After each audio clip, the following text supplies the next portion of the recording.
सुप्रभात बच्चों। आज की इस कक्षा में कक्षा नवम के छात्र छात्राओं का स्वागत है। आज हम आपका काव्यांश में मीरा पदावली के बारे में आपसे चर्चा करेंगे और मीरा जी का जीवन परिचय आप खुद किताब से पढ़ सकते हैं।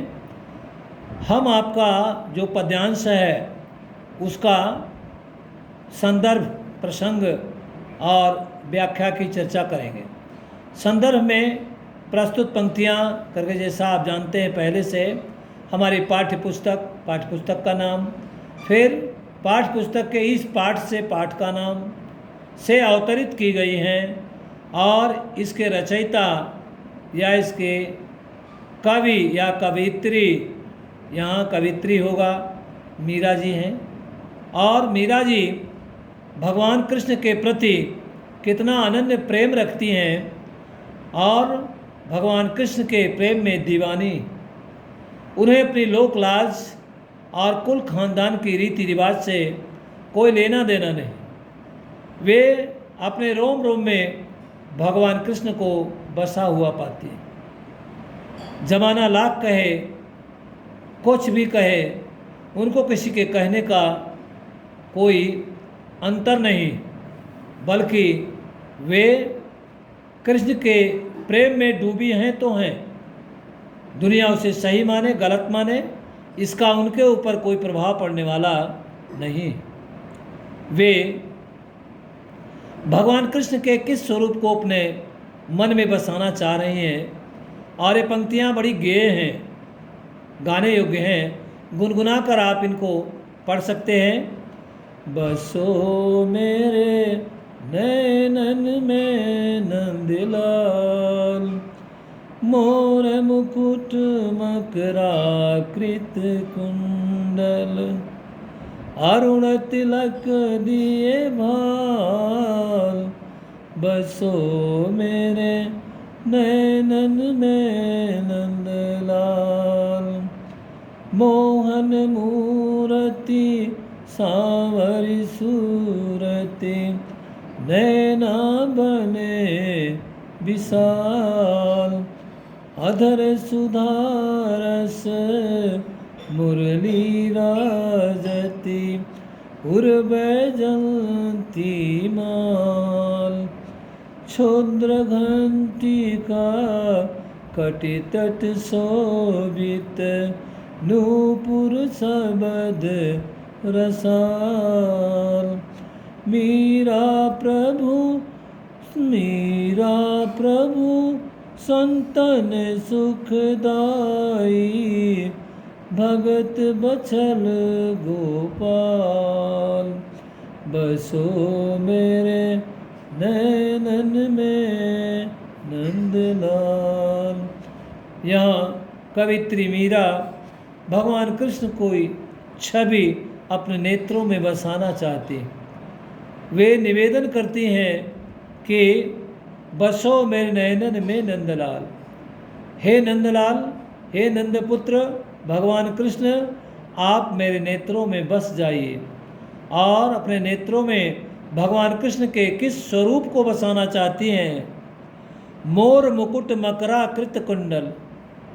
मोर मुकुट, जिनके सिर पर मुकुट में मयूर पंख लगा हो, मछली के आकार का कुंडल उनके कानों में सुशोभित हो, अरुण तिलक दिए भाल, भाल माने मस्तक पर लाल रंग का तिलक लगा हो।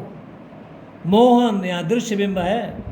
मोहनी मूर्ति सांवरी सूरति, आकर्षित करने वाली भगवान कृष्ण की मूर्ति है और सांवले रंग की उनकी सूरत है। नैना बड़े विशाल, और उनके नेत्र बड़े बड़े आकर्षण की क्षमता से परिपूर्ण है। अधर सुधारस मुरली राजत, भगवान कृष्ण के उस स्वरूप में जहाँ उनके होठों पर अमृत वर्षा करने वाली मुरली विराजमान है।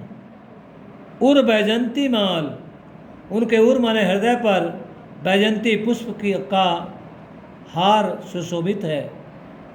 क्षुद्र घंटी का कटितट शोभित, छोटी सी घंटी उनके कमर में बंधे हुए करधनी से लगी हुई है, जो उनके चलते उछलते कूदते समय रसाल रस से परिपूर्ण सुख देने वाले शब्द आवाज़ को ध्वनि को मुखरित करती है।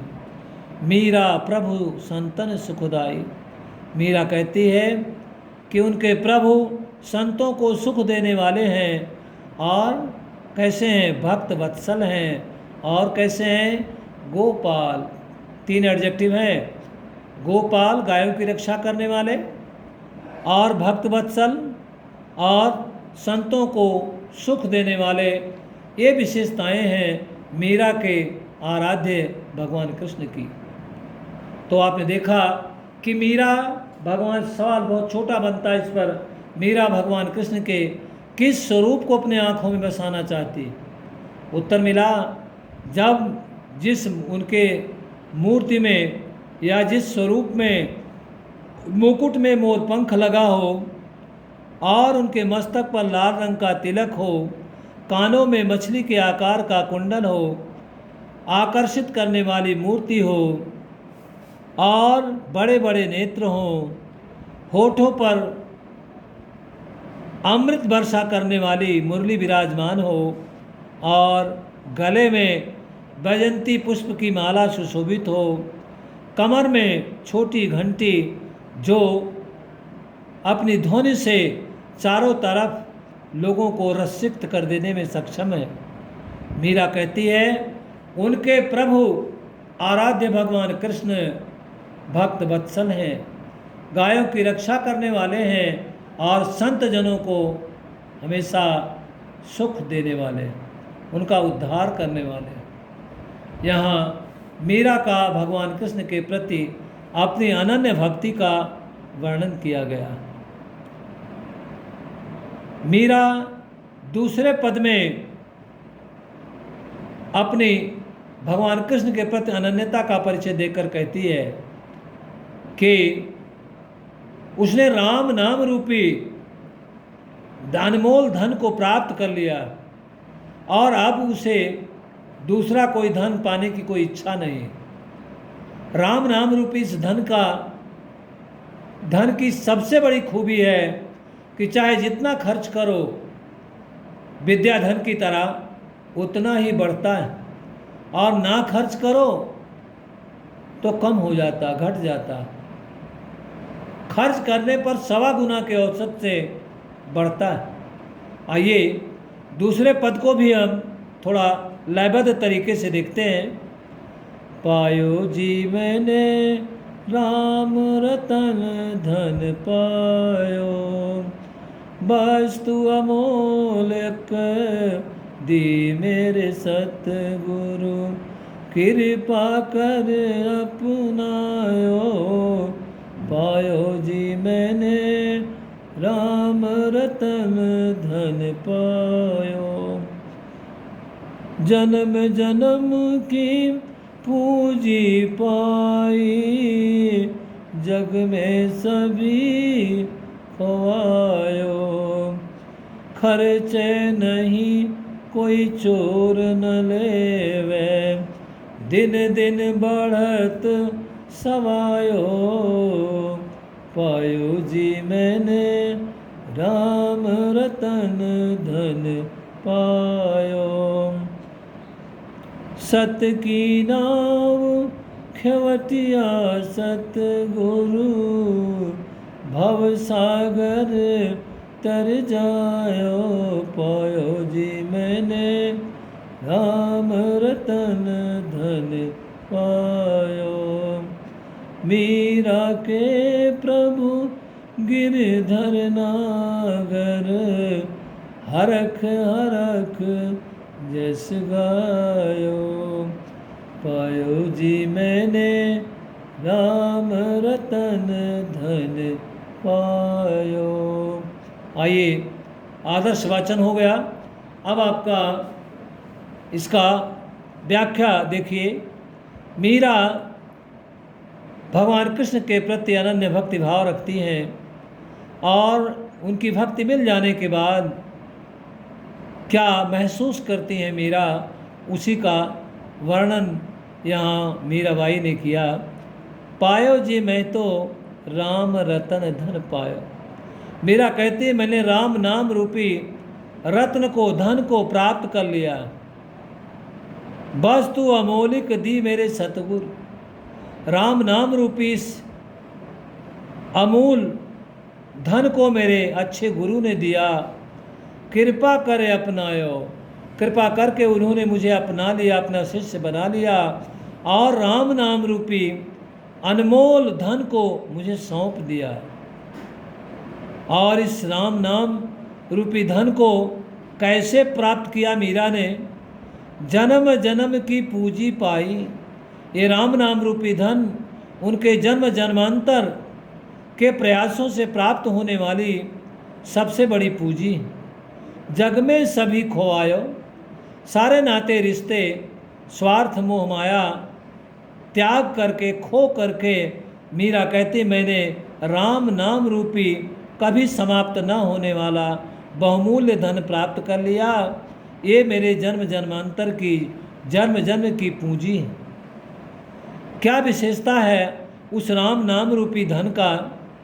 खर्चे नहीं कोई चोर न लेवे, दिन दिन बढ़त सवायो। या राम नाम रूपी धन खर्चने पर कम नहीं होता, चोर इसको चुरा नहीं सकता और दिन दिन बढ़त सवायो, और प्रत्येक दिन 1.25 गुना के औसत से बढ़ता है। कुल मिलाकर के ये विद्या धन की तरह है। और धन दौलत तो खर्च करने पर कम होता है, लेकिन विद्या धन और राम नाम रूपी धन खर्च करने पर 1.25 गुना के औसत से प्रतिदिन बढ़ता है। सत की नाव खेवटिया सतगुरु। मीरा कहती हैं सच्चाई की नाव है और इस संसार रूपी सागर से पार करने वाला अच्छा गुरु नाविक है। भव सागर तरे आयो। मैंने संसार रूपी सागर को, रूपक अलंकार, संसार रूपी सागर को पार कर लिया। मेरे अच्छे गुरु ने सच्चाई की नाव पर बैठाकर संसार रूपी सागर को मुझे पार करवा दिया, अर्थात मैं संसार रूपी सागर से पार उतर आई। मीरा के प्रभु गिरधर नागर, हरख हरख जस गायो। मीरा कहती है कि मेरे प्रभु गिरधर पर्वत को धारण करके ब्रजवासियों की इंद्र के प्रकोप से, मूसलाधार बारिश से रक्षा करने वाले, उस पर्वत को धारण करने वाले और नागर माने चतुर भगवान कृष्ण मेरे आराध्य हैं, मेरे स्वामी हैं। हरख हरख जस गायो। मैं प्रसन्न हो करके, अति प्रसन्न हो करके उनके गुणों का बखान करती हूँ, गाती हूँ। अर्थात दुनिया का लोक लाज या दुनिया का कोई आडंबर, दुनिया का कोई दबाव उनके ऊपर नहीं। अब अगले पद में मीरा भगवान कृष्ण को उन्होंने मोल ले लिया, खरीद लिया, अर्थात उन पर अब एकाधिकार कृष्ण पर मीरा का है, ऐसा वो मानती। मायरी मैं तो लियो गोविंदो मोल। हे माँ, मैंने तो गोविंद को मोल ले लिया, खरीद लिया। अर्थात जिस तरह खरीदी गई वस्तु पर खरीदने वाले का अधिकार होता है, मीरा उसी तरह कहती है कि हे माँ, मैंने तो कृष्ण को खरीद लिया, अब वो मुझसे अलग हो ही नहीं सकते। अब उन पर सिर्फ मेरा ही अधिकार है और किसी का नहीं। कोई कहे छाने, कोई कहे चुपके, कोई सामने कहता है, कोई माने चोरी छिपे कहता, छिपा कर कहता है। और लियोरी बजंता ढोल, कहती मैंने तो भगवान कृष्ण को खरीद लिया, अपना बना लिया। ऐसा मैं चोरी छिपे नहीं कहती, ऐसा मैं ढोल बजा बजा करके, अर्थात दुनिया का कोई डर नहीं, सबके सामने निडर भाव से मीरा कहती है कि हाँ, मैंने भगवान कृष्ण को मोल ले लिया, वे मेरे हो गए, उन पर सिर्फ मेरा अधिकार है। ढोल बजा बजा कर, मतलब लोगों को बताने में उसे कोई शर्म नहीं, कोई लज्जा नहीं। कोई कहे मुह्यो, कोई कहे सुयो, लियो तराजू तोल, मायरी में तो लियो गोविंदो मोल।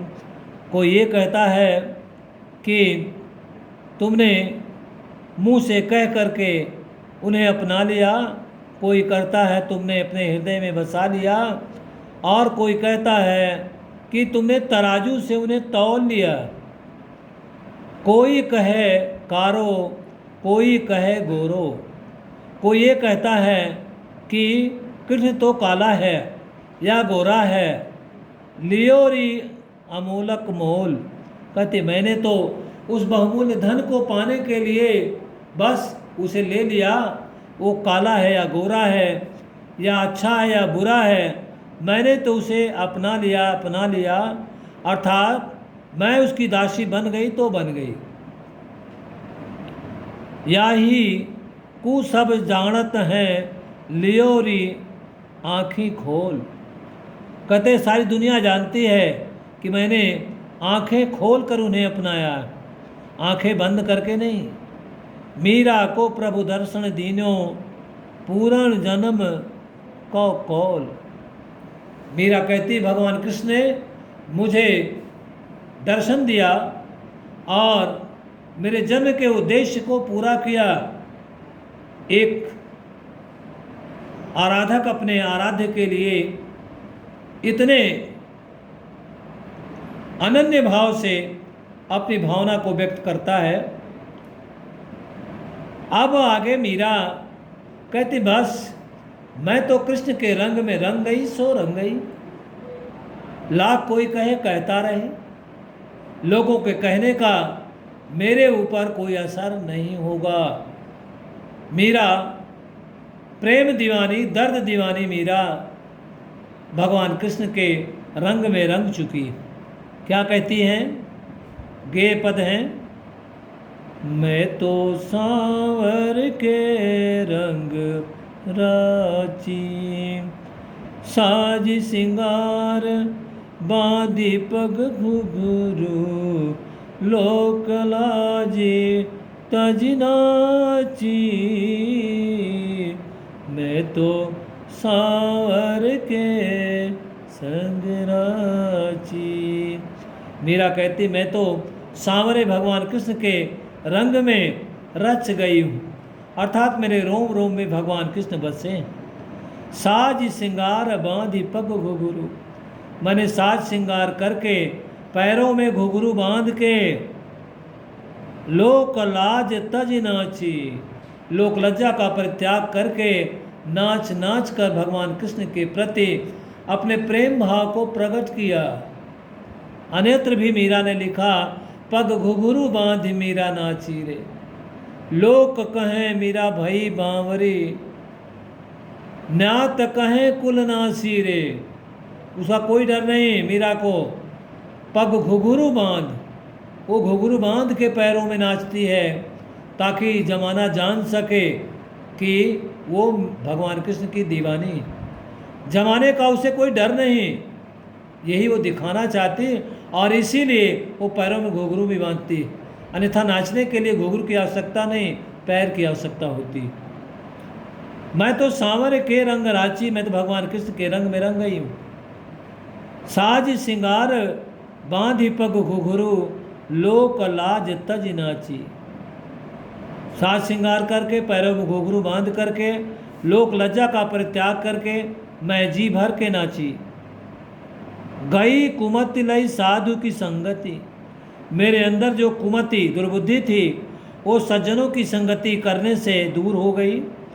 भगत रूप भई सांची, और मेरे अंदर भगवान कृष्ण के प्रति जो भक्त भाव था वो सच्चे रूप में निखर आया।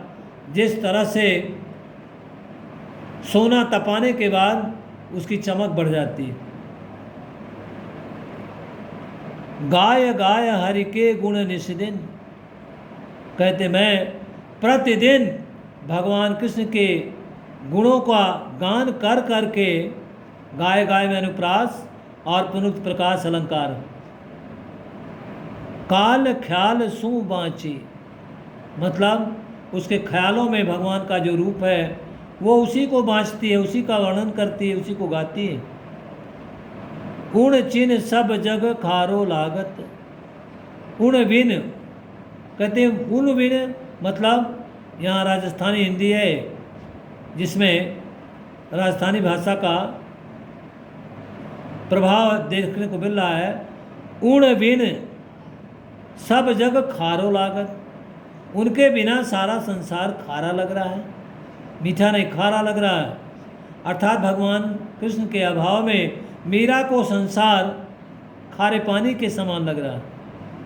और बात सब कांची, और सारी बातें उन्हें झूठी लगती हैं।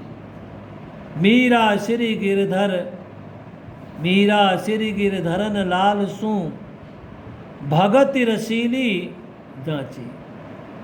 मीरा भगवान कृष्ण के भक्ति भाव में पूरी तरह से लीन है और वह उस भक्ति रस में डूबी हुई है। यहाँ मीरा के द्वारा भगवान कृष्ण के प्रति अपने अनन्य भाव को व्यक्त किया गया है। अब आपका अगला अंतिम पद आप देखेंगे जहाँ मीरा के द्वारा भगवान कृष्ण के प्रति अपना अनन्य भाव मीरा किस तरह से गे पद भी है। मेरे तो गिरधर गोपाल दूसरो न कोई, जाके सिर मोर मुकुट मेरो पति सोई। मीरा कहती है मेरे तो गिरधर गोपाल। मीरा भगवान कृष्ण के प्रति अपने अनन्य भाव का, भक्ति भाव का परिचय देते हुए कह रही हैं कि मेरे तो भगवान कृष्ण हैं। कैसे हैं, क्या विशेषण उनके? गिरधर, पर्वत को धारण कर ब्रजवासियों की रक्षा करने वाले, गायों की रक्षा करने वाले, पालने वाले भगवान कृष्ण उनके अपने आराध्य हैं। दूसरों न कोई, दूसरा कोई नहीं। अर्थात वो एकनिष्ठ भाव से भगवान कृष्ण की उपासना करते हैं। भगवान कृष्ण का कैसा स्वरूप है? जाके सिर मोर मुकुट मेरो पति सोई, जिसके सिर पर मोर पंख लगा हुआ मुकुट सुशोभित है, मेरे स्वामी वही हैं। तात मात श्रात बंधु आपनो न कोई, माता पिता भाई बंधु कोई भी अपनो नहीं है, आपनो न कोई। छाड़ी दई कुल की कहानी, कहानी माने मर्यादा। मीरा कहती है कि मैंने तो अपने कुल की मर्यादा को ताक पर रख दिया, परित्याग कर दिया। कहा करिए कोई कुछ भी कहता रहे, जमाना ये कहता रहे कि मैंने अपने कुल की मर्यादा का परित्याग कर दिया, मुझे इसका कोई परवाह नहीं, मुझे इसकी कोई चिंता नहीं। और जमाना क्या उस पर आरोप लगाता है? संतन ढिग बैठ बैठ लोक लाज खोई। बैठ बैठ में अनुप्रास पुनरुक्त प्रकाश अलंकार है।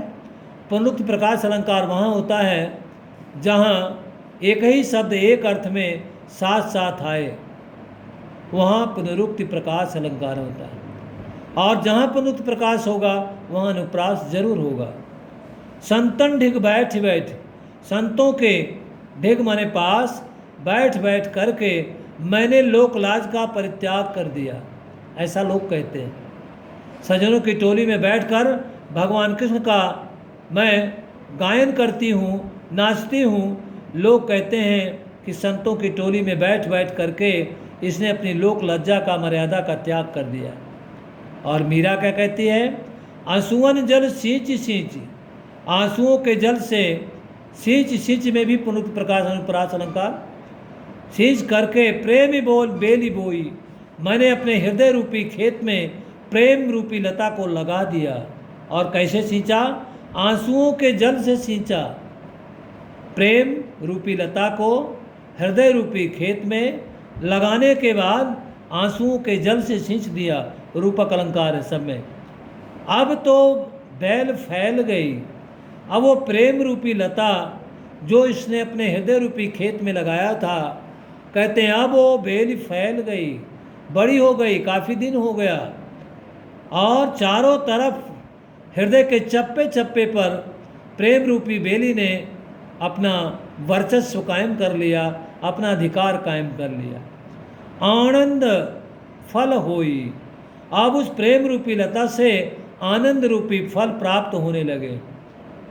भगत देख राजी हुई, मीरा कहती मैंने भगवान कृष्ण के प्रति अपनी भक्ति भाव देखकर राजी, मैंने खुश हुई और जगत देख रोई। लेकिन संसार का मेरे प्रति जो उपेक्षात्मक रवैया, उसे देखकर मुझे रोना आ गया। अर्थात लोग नासमझ हैं, जो प्रेम की सच्ची परिभाषा को नहीं समझते। और मीरा जहाँ खुश होती है अपनी भक्ति भाव को देख करके, वही संसार संतों की टोली में बैठकर भगवान कृष्ण का गायन करना या नाचना, इस क्रियाकलाप को देखकर संसार वह उसे उलाहना देता है, आरोपित करता है कि मीरा ने तो अपने कुल की मर्यादा को धो दिया। दासी मीरा लाल गिरधर तारो अब मोई, मीरा कहती है कि मैं आपकी दासी हूँ। हे मेरे आराध्य, पर्वत को धारण कर ब्रजवासियों की रक्षा करने वाले, तारो अब मोई, अब मुझे इस संसार रूपी सागर से तारो माने उद्धार करो। और आप जैसा उद्धार करता भी कोई नहीं है, इसलिए अब आप उद्धार करो। मीरा का क्या भाव है, जो अपने आराध्य के प्रति एक निष्ठ भाव का परिचायक। यहाँ पर भक्ति रस है, यहाँ पर प्रसाद गुण है पूरे पदों में, और भाषा ब्रज है, लेकिन उस पर राजस्थानी भाषा का पूर्ण प्रभाव दृष्टिगोचर होता है। पंक्तियाँ गेय हैं, आप इसे गुनगुना करके कभी भी अपने खिन्न मन को शांत कर सकते हैं। और ये पंक्तियाँ गुनगुनाने से आपको याद भी हो जाएंगी जल्दी। मेरे तो गिरधर गोपाल, दूसरो न कोई, जाके सिर मोर मुकुट मेरो पति सोई। मेरे तो गिरधर गोपाल, दूसरो न कोई। तो इस तरह से आपने मीरा का पदावली पाठ पढ़ा। उम्मीद है कि आप इस पाठ को पढ़कर मीरा के भक्ति भाव से परिचित हुए होंगे और मीरा की जीवनी आप स्वतः तैयार करेंगे।